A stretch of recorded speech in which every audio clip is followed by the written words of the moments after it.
So the house in Romania is owned by a subsidiary of a shell company, et cetera, et cetera, et cetera. We'll leave it at that. Yeah. And I moved to Romania because it felt more free than the UK in certain aspects. And it is. In certain aspects, it's certainly more free. You're always, as an individual, you always have to make a trade-off. And the trade-off is usually between laws and the strength of the government and the judicial system and your safety, right? This is the usual trade-off. So Dubai, which I love and I spend a lot of time in, the judicial system is extremely harsh. The laws are extremely harsh, but it's very, very safe.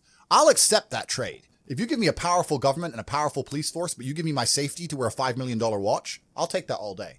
But you have countries like America and England where the judicial system and the police are dangerous and they can mess you up at a whim, but they don't even give you your safety.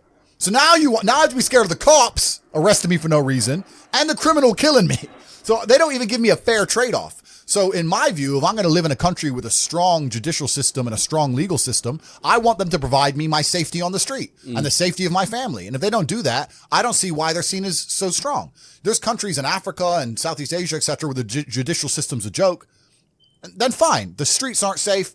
The police ain't doing their job. That all makes sense to me, right? But when the police are going to come along and mess you up for not wearing a mask or catch you for speeding and wreck your life, but they can't even offer you safety, then fuck them. So I decided to move somewhere else. And there are countries in the world where there's a really interesting, delicate balance of a government and a police force which are not strong. And when I'm saying that, I'm not saying I'm breaking the law.